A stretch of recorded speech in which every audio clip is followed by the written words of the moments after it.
On attend que tout le monde rejoigne la réunion. On était 55 au début.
Donc on va passer donc à l'étude des troubles du rythme.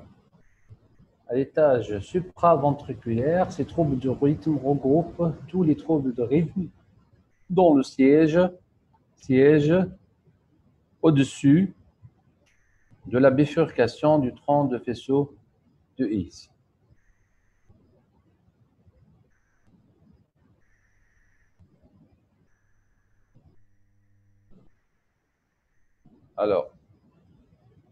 Alors, ces troubles du rythme à l'étage supraventriculaire, ils sont de plusieurs types. Alors, on va commencer par la tachycardie sinusale pour voir ensuite les tachycardies atriales, pour ensuite se concentrer au flotteur auriculaire, ensuite la fibrillation auriculaire, ensuite la tachycardie jonctionnelle. Alors, la tachycardie sinusale, c'est pas vraiment un trouble du rythme, c'est la plus fréquente des anomalies du rythme cardiaque. D'accord? C'est quoi? C'est une tachycardie dont l'origine, elle siège au niveau du nœud sinusal. D'accord? C'est une tachycardie dont le siège, c'est le nœud sinusal. Alors, une caractéristique essentielle que j'ai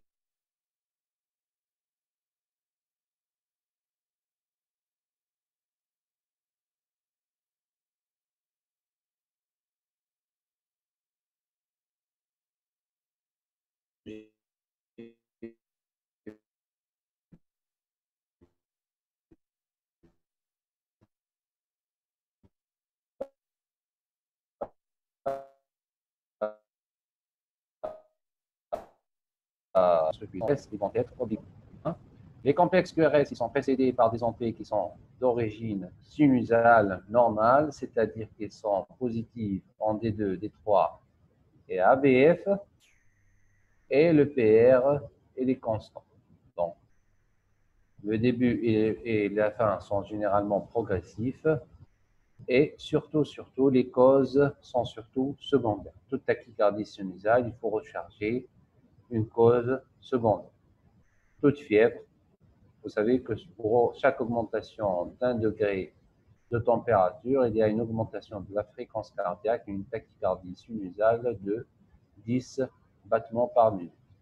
Alors, l'insuffisance cardiaque, notamment l'insuffisance cardiaque gauche, l'anémie, l'hypoxie, l'hypovolémie et l'hyperthyroïdie. Alors, tachycardie sinusale, c'est la plus fréquente des tachycardies. Ce n'est pas vraiment une anomalie en elle-même, c'est surtout des causes secondaires, régulières, complexes QRS fin, qui sont exactement identiques aux complexes sinusonormaux. En P positif en D2, D3, FDF, le PR est constant. D'accord? Alors ça, c'est typiquement une tachycardie sinusale avec une onde de P positive en D2, PR qui est normal et constant, et les QRS, ils sont fins. D'accord? Devant un aspect de tachycardie sinusale, il faut toujours rechercher une cause secondaire. Monsieur, s'il vous plaît, quel schéma vous voulez que je répète?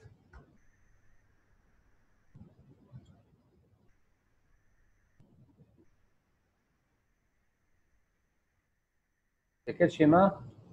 Céline, c'est quel schéma que vous voulez que je répète? Le début?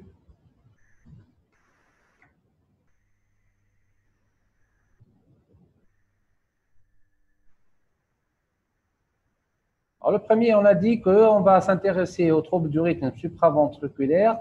Alors, tous les troubles du rythme supraventriculaire, ils ont la caractéristique essentielle, c'est que les QRS de ces rythmes, ils vont être fins. Pourquoi fins? Parce que donc, la dépolarisation, elle va suivre les voies de conduction nodo-icienne normales, c'est-à-dire branche droite, branche gauche de façon synchrone. Donc, les QRS, ils vont être fins.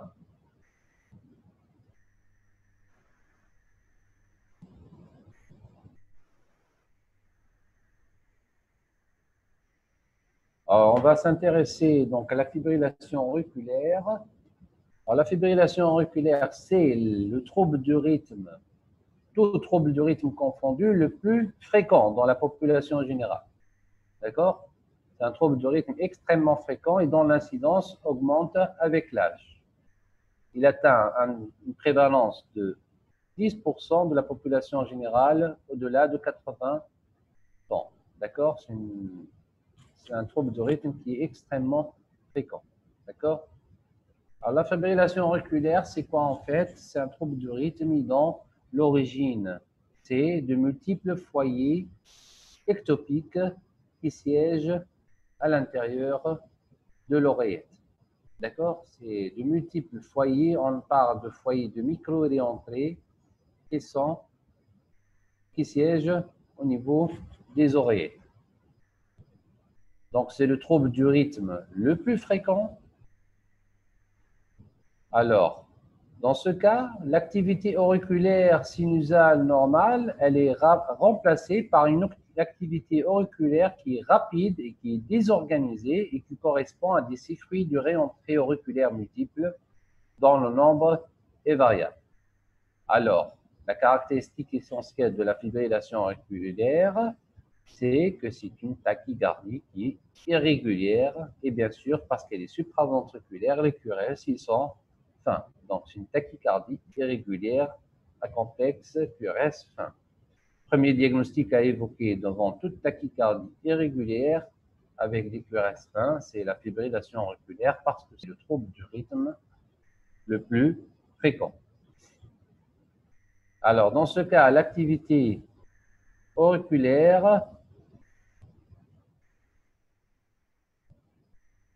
elle est remplacée par une activité anarchique, en fait. Il n'y a plus d'ondes de P sinusales normales. Ils sont remplacés par ce qu'on appelle les ondes F ici de fibrillation auriculaire qui sont très rapides, avec une fréquence qui est très rapide de 400 à 600 cycles par minute, pouvant être à grosse ou à petite maille en fonction du nombre de circuits de réentrée. Alors, bien sûr, cette activité auriculaire qui est très très rapide, elle ne va pas être conduite en un pour un au ventricule. C'est-à-dire que le nœud auriculo-ventriculaire, il va jouer son rôle de filtre. Heureusement que le nœud auriculo-ventriculaire, en cas de tachycardie, de fibrillation auriculaire, il joue son rôle de filtre. Sinon, on aurait donc ces 400 ou 600 cycles qui sont immédiatement transmis au ventricule et dans ce cas, on va avoir une altération hémodynamique importante. Alors, la fréquence ventriculaire elle va être variable selon la conduction du nœud auriculo-ventriculaire. Alors, en fait, la fibrillation auriculaire, l'arythmie complète par fibrillation auriculaire, ça correspond en fait à quoi sur le plan mécanique? En fait, il n'y a plus de dépolarisation normale des deux oreillettes, mais en fait, il y a une sorte de trémulation des oreillettes, c'est-à-dire qu'il y a une perte de la dépolarisation normale des oreillettes qui va entraîner une perte de ce qu'on appelle la systole auriculaire. Et rappelez-vous, au niveau de la diastole, il y a trois principales phases. Une phase de remplissage rapide qui correspond à un simple écoulement du sang de l'oreillette gauche vers le ventricule gauche par un simple gradient de pression des oreillettes vers le ventricule, c'est-à-dire que la pression qui règne au niveau des oreillettes va être supérieure à celle des ventricules. Donc, il y a un passage de sang de façon passive par un simple gradient de pression. Ensuite, il y a une égalisation des pressions au niveau de l'oreillette et du ventricule, et on parle dans ce cas d'une phase de diastasis, où le remplissage il va diminuer de façon très, très importante. Alors, la troisième phase de la diastole, c'est quoi? C'est cette systole auriculaire qui va venir compléter la vidange de l'oreillette gauche au niveau du ventricule. D'accord? Donc, trois phases, remplissage rapide, diastasis, ensuite systole auriculaire. En fait, l'arythmie complète par fibrillation auriculaire, ça se traduit sur le plan mécanique par une amputation, par une perte de cette systole auriculaire mécanique. D'accord? Alors, quelle est la conséquence de ça? Il y a deux principaux risques. Alors, la perte de la systole auriculaire, elle va entraîner donc un premier risque qui est une stase au niveau des oreillettes. Et cette stase auriculaire, elle expose à un risque thromboembolique. Donc, le sang qui stagne du fait de cette perte de l'activité normale des oreillettes, il va être à l'origine de thromboses. Et ces thrombus qui se forment au niveau des oreillettes, ils peuvent migrer vers, notamment au niveau de l'oreillette gauche, ils peuvent migrer vers la circulation systémique et ça entraîne un risque thromboembolique. Alors, le deuxième principal risque, c'est quoi? C'est un risque d'insuffisance cardiaque. La perte de la systole auriculaire, elle expose un risque d'insuffisance cardiaque. Et ce risque d'insuffisance cardiaque, il est particulièrement important chez tous les patients où la systole auriculaire, elle est très, très importante pour la vidange auriculaire. Quels sont ces patients qui peuvent développer de l'insuffisance par fibrillation auriculaire? C'est les patients qui ont besoin de cette systole auriculaire. C'est essentiellement les patients qui ont des troubles de la relaxation du ventricule gauche, qui est la conséquence d'une hypertrophie ventriculaire gauche. Contribue à 40% du débit cardiaque. Et l'amputation de cette systole auriculaire, elle va entraîner une élévation très, très importante des pressions au niveau de l'oreillette gauche qui se transmet au niveau des veines pulmonaires. Et dans ce cas, ça survient la crise d'œdème aigu du poumon. Quelles sont ces circonstances? On a dit, c'est essentiellement les patients qui ont de l'hypertrophie ventriculaire gauche et un trouble de la relaxation qui est secondaire à cette hypertrophie ventriculaire gauche. C'est essentiellement les patients hypertendus, les patients qui ont des valvulopathies aortiques, notamment le rétrécissement aortique, d'accord, et les patients qui ont des cardiomyopathies aussi hypertrophiques obstructives qui entraînent un trouble de la relaxation assez sévère. Alors, l'autre cas de figure où la systole auriculaire elle est particulièrement importante, c'est le rétrécissement mitral. Le rétrécissement mitral fait que la systole auriculaire, le patient, il a besoin de sa systole auriculaire pour compléter la vidange de son oreillette gauche dans le ventricule gauche. Et la perte de sa systole, de la systole auriculaire lors des fibrillations auriculaires, ça se traduit généralement par des crises d'œdème aigu du poumon. Donc, si on résume, deux principaux risques de l'arythmie complète par fibrillation auriculaire, un risque de stase sanguine au niveau des oreillettes, et donc un risque thromboembolique important, et une perte de la systole auriculaire et un risque d'insuffisance cardiaque, notamment gauche, surtout chez les patients hypertendus avec un rétrécissement aortique, une cardiomyopathie hypertrophique et notamment chez les patients en rétrécissement mitral. Est-ce que c'est clair cette notion?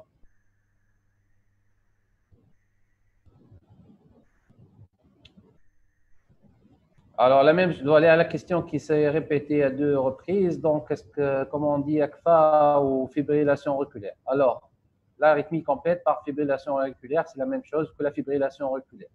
On abrévie, on raccourcit l'appellation en disant fibrillation auriculaire. Mais c'est la même chose. D'accord? C'est clair pour l'AFA?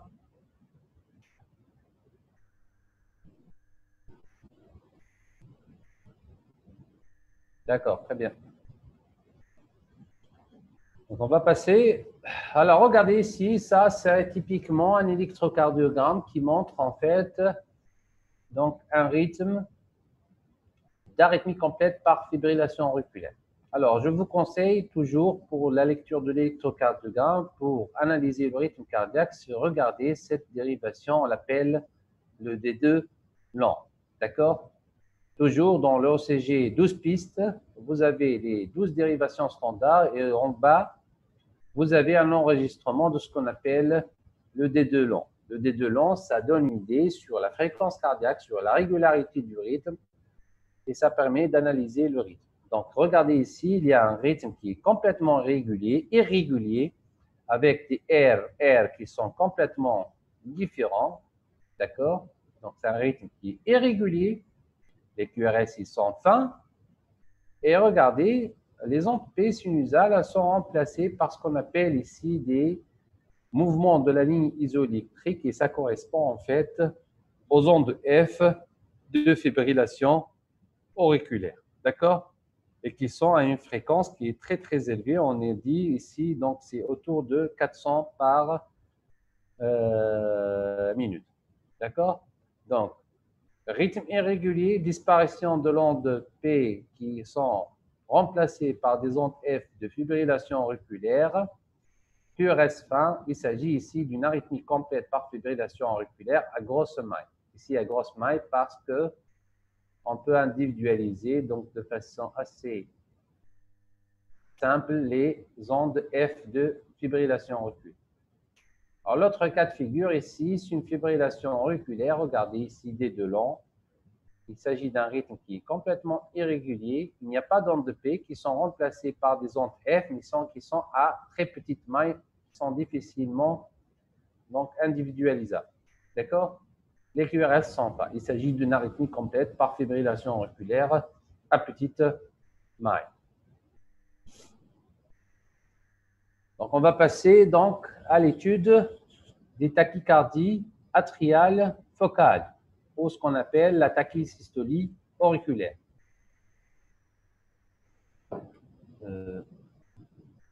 Donc, la tachycardie atriale ou tachysystolie auriculaire, c'est une tachycardie qui, en fait, comme le nom l'indique, qui prend naissance au niveau de l'oreillette à partir d'un foyer ectopique qui siège au niveau de l'oreillette. Il s'agit bien sûr d'une tachycardie qui est régulière, qui a complexe QRS fin parce que c'est une tachycardie supraventriculaire. L'activité auriculaire, dans ce cas, elle est bien individualisée avec un retour à la ligne isoélectrique. On va revenir à cette notion de retour à la ligne isoélectrique. L'activité auriculaire, elle va dépendre du siège du foyer ectopique. L'aspect de l'activité de l'onde P' de la tachycardie atriale, il va dépendre du siège du foyer ectopique. Donc, la morphologie de P' dépend du siège du foyer ectopique. Alors, généralement, la fréquence ventriculaire, elle est relativement rapide, donc à 220 à 240 par cycle par minute. La conduction des oreillettes vers le ventricule, elle se fait généralement en 2 pour 1. Alors, le foyer ectopique de la tachycardie atriale, généralement, il est très rapide. Donc, le nœud oculoventriculaire, il joue généralement le rôle de filtre et il conduit une onde P' sur 2. Généralement, la conduite, elle se fait en 2 pour 1. On va s'expliquer. Regardez ici, vous avez un rythme qui est régulier, vous avez des QRS qui sont fins. Regardez ici en D2, qu'est-ce qu'on a? Qu'est-ce qu'on a lorsque je fais un petit zoom ici? Alors, vous avez des ondes P'. Regardez ici, une onde P', une onde P'. Alors ça, c'est des ondes P' de la tachycardie atriale. P' ici, elle est négative parce qu'elle siège, le foyer ectopique, qui siège à la partie basse des oreillettes. Alors, la conduction des oreillettes vers les ventricules, elle se fait en 2 pour 1, c'est-à-dire cette onde P', elle est conduite, et cette onde P', elle est bloquée. Onde P' conduite, onde P' bloquée. Donc, la conduction, elle se fait en 2 pour 1.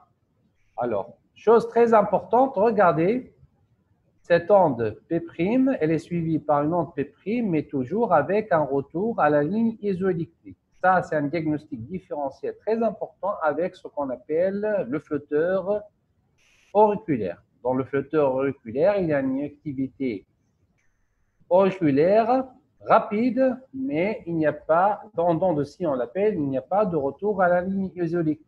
La tachycardie atriale, il y a des ondes P' qui sont à une fréquence rapide, mais qui sont avec un retour à la ligne isoélectrique.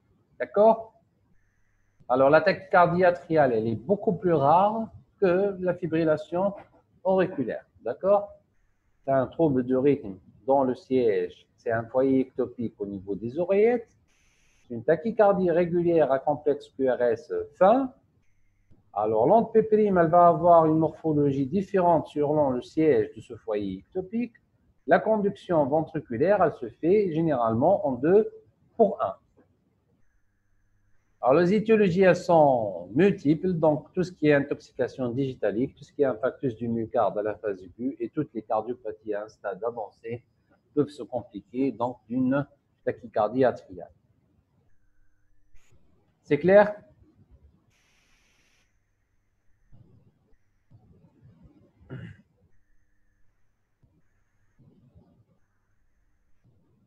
Très bien. Je crois qu'on va pouvoir donc avoir besoin d'une autre réunion, donc juste après celle-ci. Donc je vous envoie sur mail. Donc le mot de passe et le mot de passe et le numéro de la réunion. D'accord? Donc immédiatement, si on est coupé de cette réunion, il faut se connecter avec le mot de passe que je vais vous envoyer sur mail. D'accord?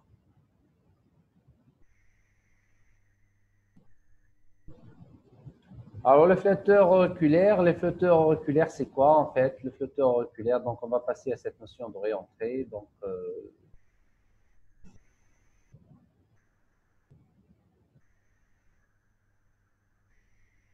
alors, le flotteur auriculaire, c'est une tachycardie supraventriculaire qui est caractérisée par une activité auriculaire qui est organisée et qui est régulière et qui est secondaire en fait à un circuit de macro-réentrée à l'intérieur de l'oreillette et surtout de l'oreillette droite. Le flotteur auriculaire, il siège principalement au niveau de l'oreillette droite.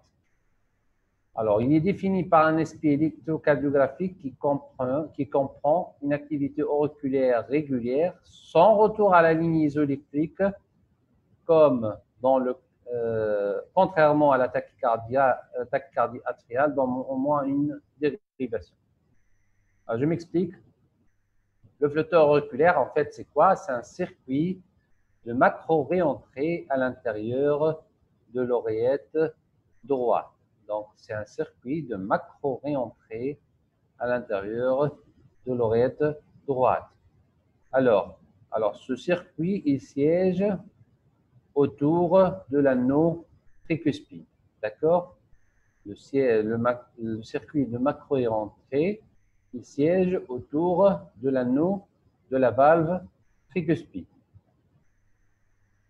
Alors, il y a différents types de flotteurs. On parle d'un flotteur typique, on l'appelle ismodépendant, c'est-à-dire qu'il dépend de l'isthme de la valve tricuspide, alors que les flotteurs atypiques, ils peuvent siéger à gauche, ou les flotteurs cicatriciels sur cicatrice donc du septum interauriculaire, ça c'est beaucoup plus rare.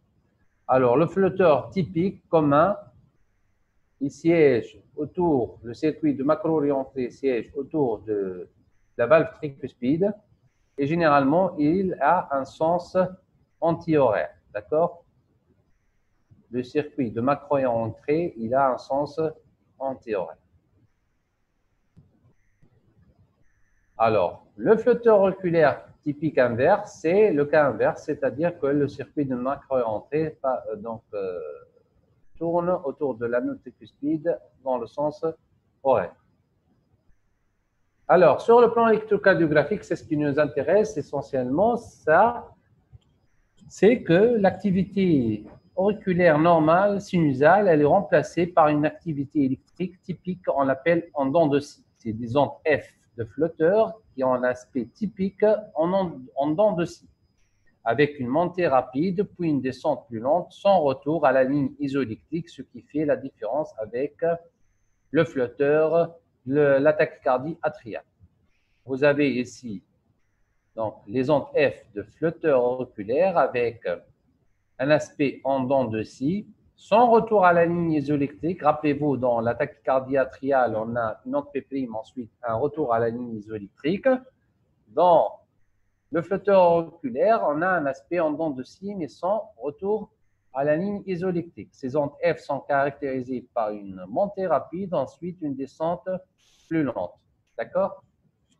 C'est ce qui donne cet aspect en dents de scie. Alors, la caractéristique essentielle à retenir dans le flotteur auriculaire, c'est la fréquence auriculaire. Ça, c'est très spécifique du flotteur auriculaire. La fréquence auriculaire, elle est autour de 300. Ça, c'est caractéristique de la fréquence du flotteur auriculaire. Donc, la fréquence auriculaire, elle est autour de 300. Et la conduction au niveau des ventricules, elle se fait généralement en 2 pour 1. Dans ce cas, la fréquence ventriculaire, elle va être à 150 par minute. Je récapitule.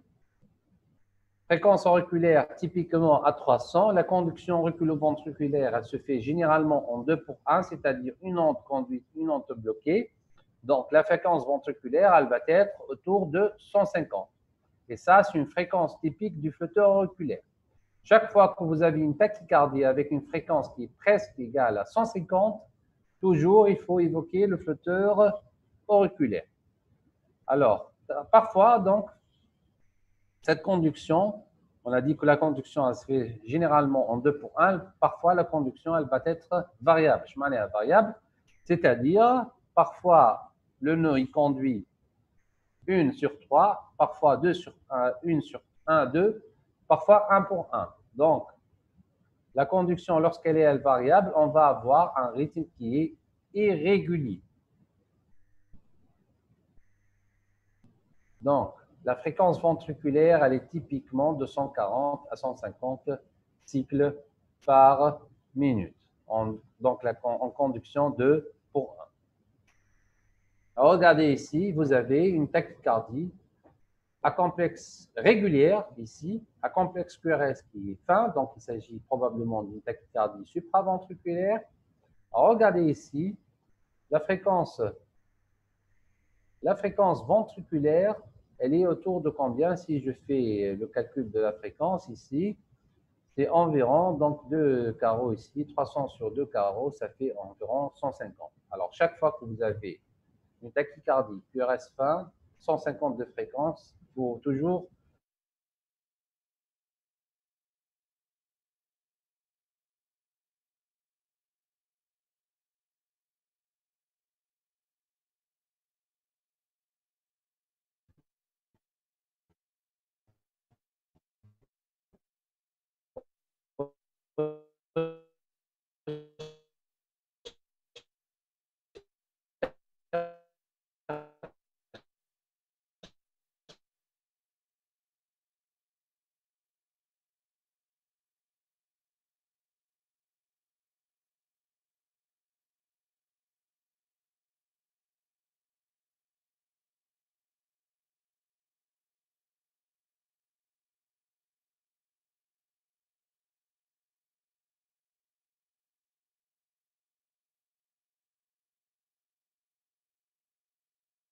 pour 1, ici en 3 pour 1, ici en 2 pour 1.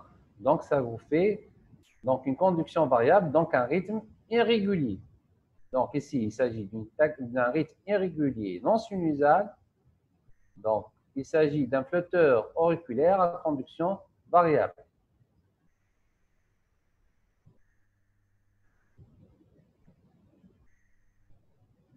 Alors, je répète à partir de quelle partie?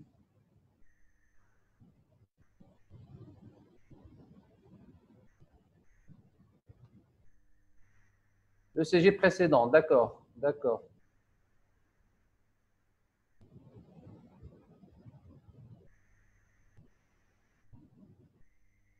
C'est-à-dire quel départ?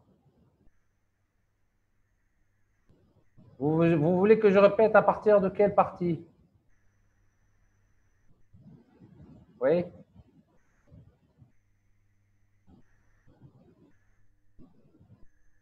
Premier ECG, juste le CG, d'accord. Alors, ECG, d'accord. Voilà, voici le CG. Alors, ici, vous avez...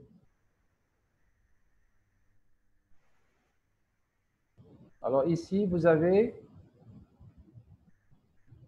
Donc, une tachycardie. Regardez, vous avez une tachycardie autour de 150 par minute avec des QRS qui sont fins. D'accord? Il s'agit probablement d'une tachycardie supraventriculaire parce que les QRS, ils sont fins. La chose particulière qui m'attire mon attention ici, c'est la fréquence de la tachycardie. Elle est autour de 150.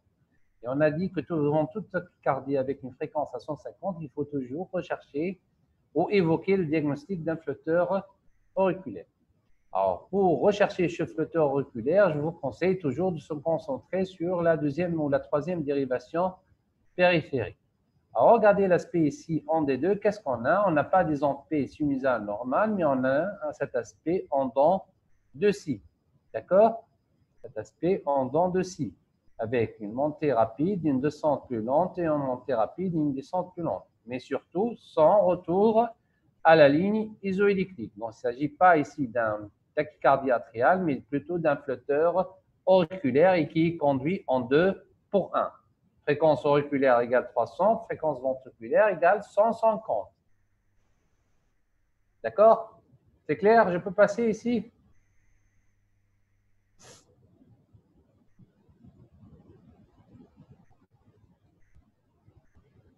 Donc, on passe.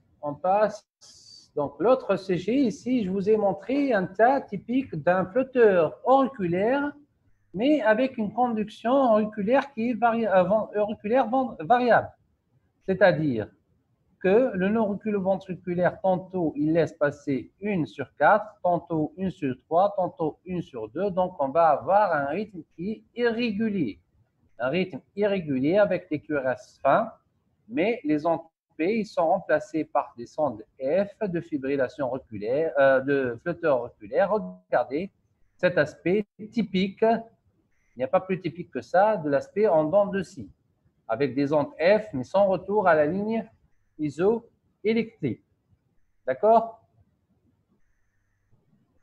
Donc ici, il s'agit d'un flotteur auriculaire à conduction variable. On va passer donc à la tachycardie jonctionnelle. Les tachycardies jonctionnelles. Alors, la tachycardie jonctionnelle, on a deux principaux types. Alors, les tachycardies, parce qu'on appelle les réentrées intranodales, c'est-à-dire à l'intérieur du nœud auriculo-ventriculaire, il s'agit d'un phénomène de réentrée à l'intérieur du nœud auriculo-ventriculaire. Et les tachycardies par réentrée auriculo-ventriculaire, c'est-à-dire lorsqu'on a ce qu'on appelle une voie accessoire. Donc, alors, belle question de Sir Aziz. Comment différencier les ondes en dents de scie des ondes F de l'ACFA grosse maille? Très bien, c'est une bonne question. Qu'est-ce qu'on a dit au début? On a dit que la fréquence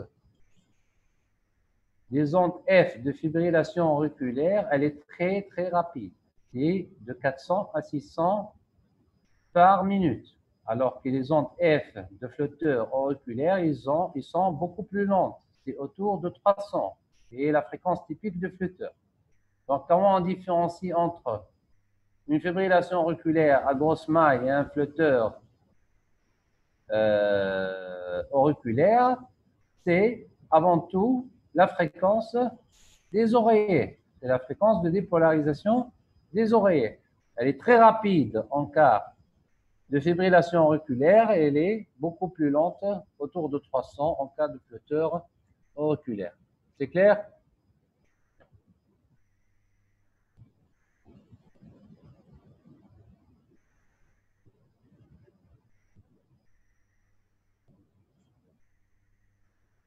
Alors, la tachycardie jonctionnelle, on a dit qu'il s'agit il y a deux types.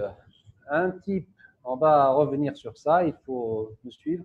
Donc, les tachycardies par ce qu'on appelle les réentrées à l'intérieur du nœud auriculoventriculaire ou les tachycardies par réentrée auriculoventriculaire, c'est-à-dire qu'on a ce qu'on appelle une voie accessoire de conduction, ce qu'on appelle le faisceau accessoire ou une préexcitation ou le syndrome de Wolff-Parkinson-White. D'accord? Tachycardie jonctionnelle, il y a une réentrée intranodale ou une tachycardie par réentrée auriculoventriculaire, mais par l'intermédiaire d'une voie accessoire de conduction. Alors, c'est quoi cette voie accessoire? Alors, les voies accessoires, c'est des structures avec lesquelles naissent parfois quelques patients. Alors, rappelez-vous ici le tissu de conduction normal. Vous avez ici le nœud sinusal, le nœud auriculoventriculaire, le tronc du faisceau de His, la branche droite, la branche gauche. Et normalement, la dépolarisation, elle naît des oreillettes, elle dépolarise du nœud sinusal, elle dépolarise de façon, donc de proche en proche, l'oreillette droite, le septum, ensuite l'oreillette gauche. Sûrement, on vous a dit au cours de la première séance qu'il n'y a pas de passage direct des influx des oreillettes vers les ventricules. Pourquoi? Parce que l'anneau mitral et l'anneau tricuspide, ils jouent le rôle, c'est des structures fibreuses qui jouent le rôle d'isolant électrique. Donc, il n'y a pas de passage direct des influx des oreillettes vers les ventricules. Toutes les impulsions atriales, ils convergent vers le nœud auriculoventriculaire et la jonction auriculoventriculaire. Alors, parfois, par l'intermédiaire de ce faisceau accessoire, on a ce qu'on appelle cette voie accessoire. Donc, il va en fait conduire en même temps, avec les voies nodo-essiennes normales, l'influx des oreillettes, mais directement vers les ventricules sans passer par le nœud auriculoventriculaire. Et c'est ce qu'on appelle le syndrome de Wolff-Parkinson-White ou la préexcitation ventriculaire. D'accord? La caractéristique de ces fibres de préexcitation, c'est qu'elles conduisent l'influx de façon très, très rapide.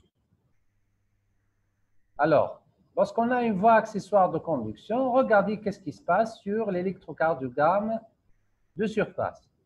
Alors, vous allez avoir donc une dépolarisation en même temps qui naît des oreillettes qui va suivre les voies nodo ici normales, mais en même temps aussi des oreillettes vers les ventricules à travers cette voie